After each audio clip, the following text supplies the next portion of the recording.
On some level, we're all asking the question, where do I want to go, and can I get there? For many, that question might be more of a philosophical one, but when your house is a cruising boat, those questions are quite literal. This week, Scout grapples with spending more time in the Caribbean versus transiting the canal and crossing the Pacific. And can we get there? Last week we checked off one big box, but there are a couple more to go before we can go anywhere. Come join us and see which way our bow will point next.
Inspired by some local joggers, we decided to get out for some exercise of our own.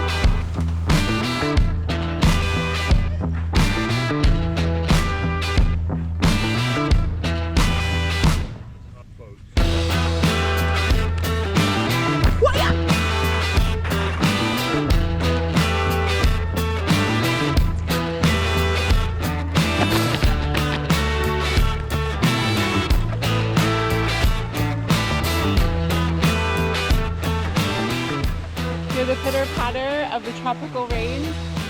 Well, you probably can't hear it, but there's another noise in the distance. You cannot hear it now, it's not howling.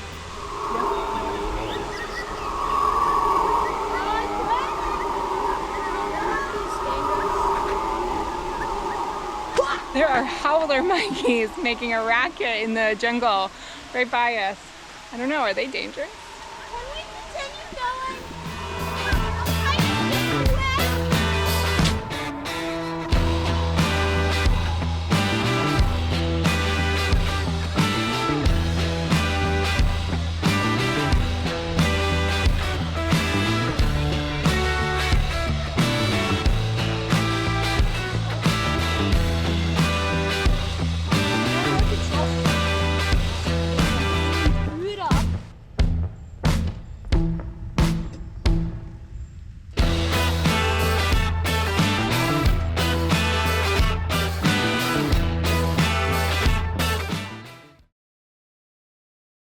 I got a new toy.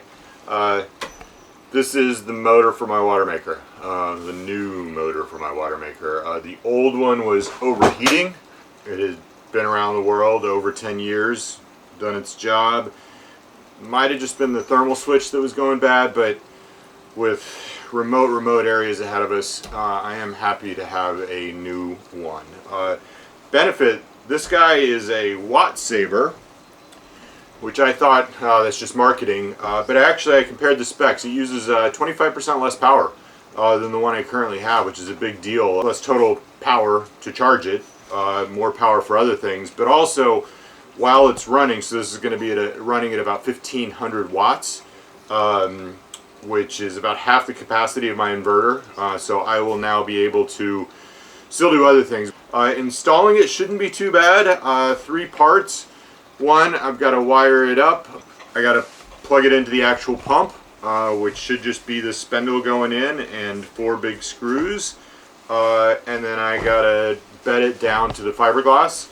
The old one, the base is totally rusting, so I'm also happy to have a new solid, fresh base here as well. Rusted clear through. You can see the wires in there. 10 years at sea. Yuck.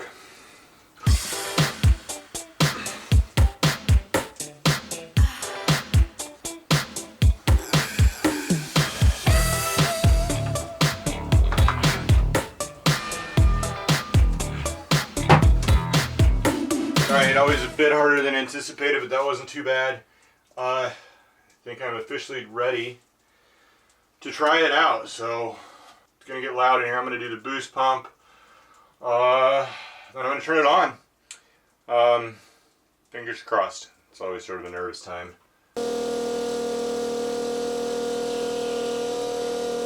hate this part.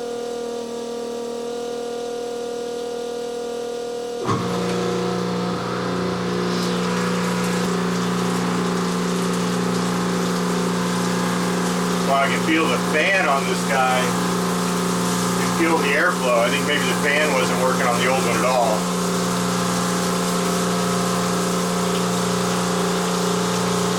Okay. 2 thumbs up. That is a huge, huge, huge item checked off the list. Excited for that one. Yay.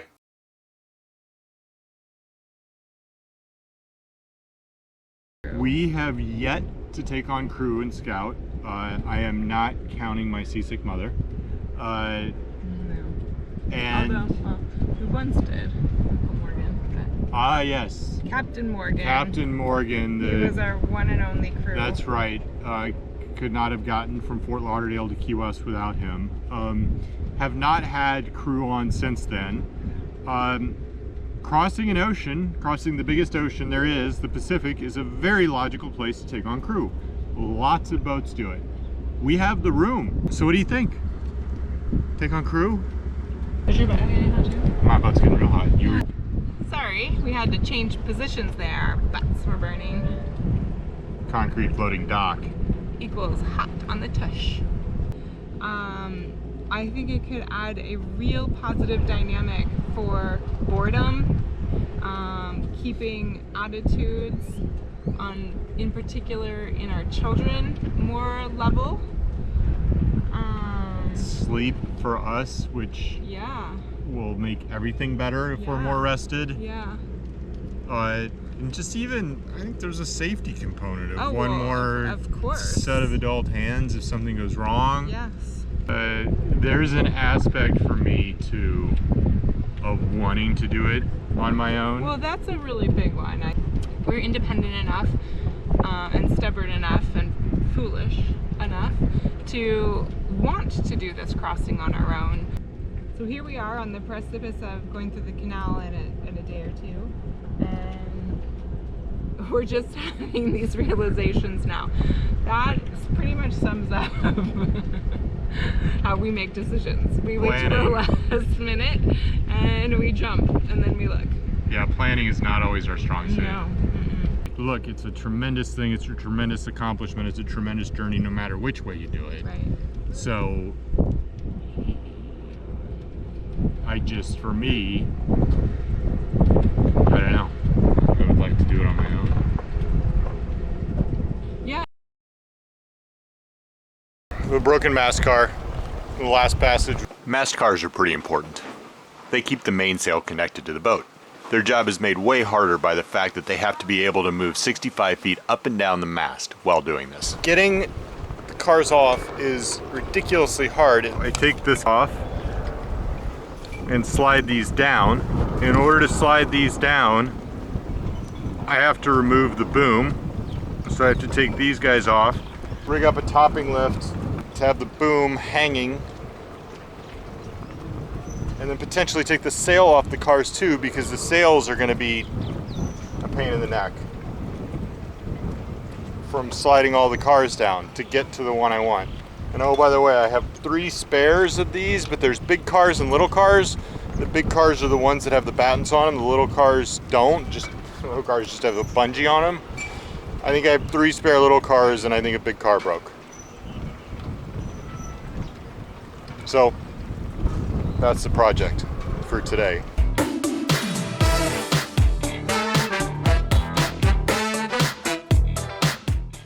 On 90 degrees. What has happened over here, boys? The boom does not appear to be attached to There the we mast go. anymore. Jeez. Chill, Mom. Chill, chill, chill out. Okay. Ready? I'm gonna pull the thing out. Ready? Yep, I got it. One of these little cars broke. Some car that holds the sail to the mast. Balls were shattering. So you got these little guys Which are the balls? that are numbered. All right, Kieran, you ready? Because if you put it on the rock. Okay, no, I was not ready at all. Ready at all. So this is the little holder because these cars, if it weren't on a track, would just go everywhere. Or the balls would go everywhere. Little play balls. But it's like the most involved thing ever. Yeah. And of course the one that broke is up by the top.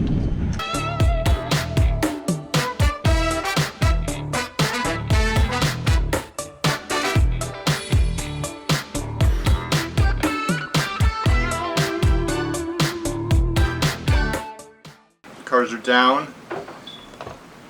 Kieran miraculously found this piece, which is the clean broken piece of the car where all of the balls came out of. I think I've got an excellent chance to put this back together. I'm going to do super glue and then I'm going to do JB weld. This guy all gooped up, going to let him sit overnight. The other project I have to do, this is the top car. The head of the sail. So on this, these screws are bent, the holes here are stripped, and there's a broken screw right here. In order to address that, I gotta take this rod out, which is bent by the same force that bent these screws, bent this screw and broke this screw. So I think it is bent not too much to get it out, but I have been wrong before. Okay, screws are no good. I'm going to put new screws in. But I think I'm going to have to do a little tap and die action here because these holes are totally stripped. Alright, back together. New Zealand, here we come. Fingers crossed on this guy. Like I said, I'll put the balls and put them back in the car tomorrow.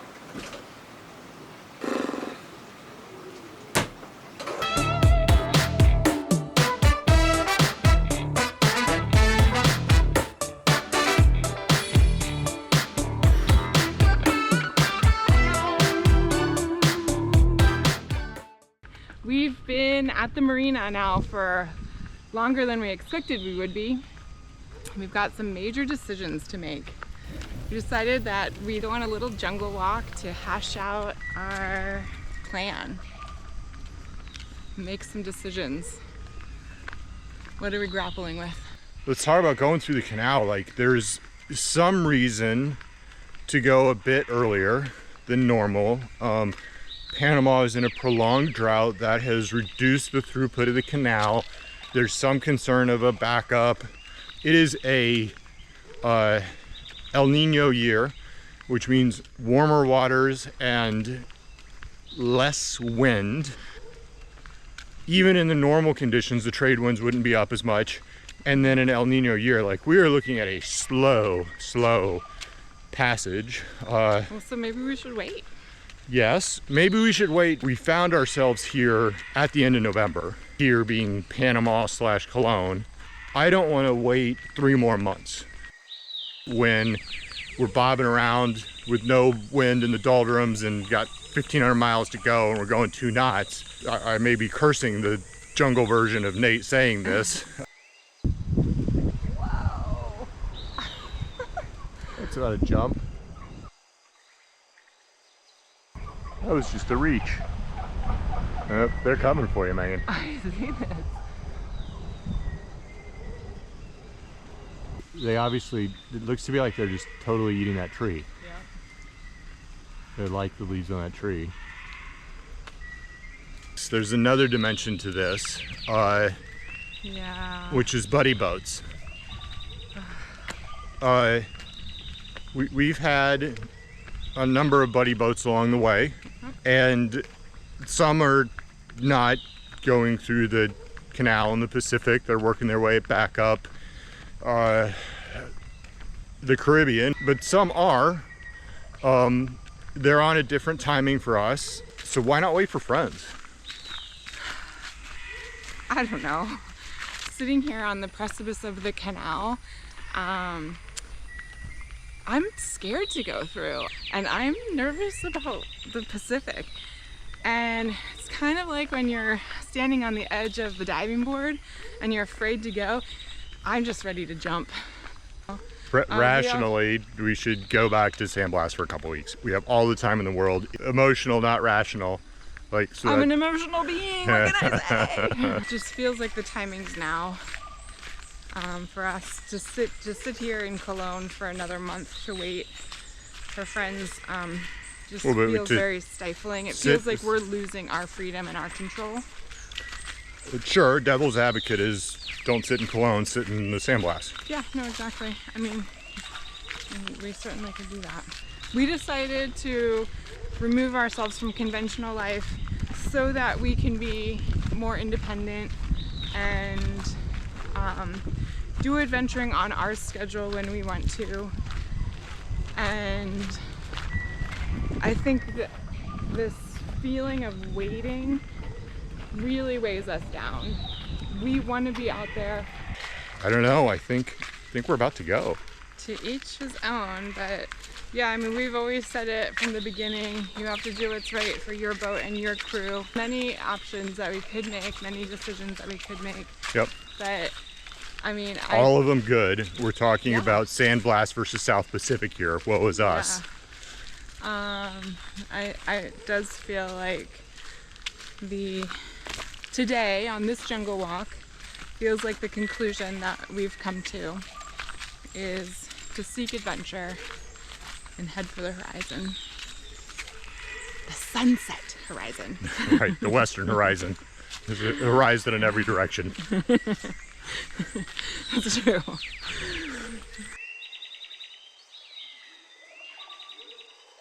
Thanks so much for watching. If you enjoyed this video, please subscribe and join us next week as we transit the Panama Canal and take Scout into the Pacific.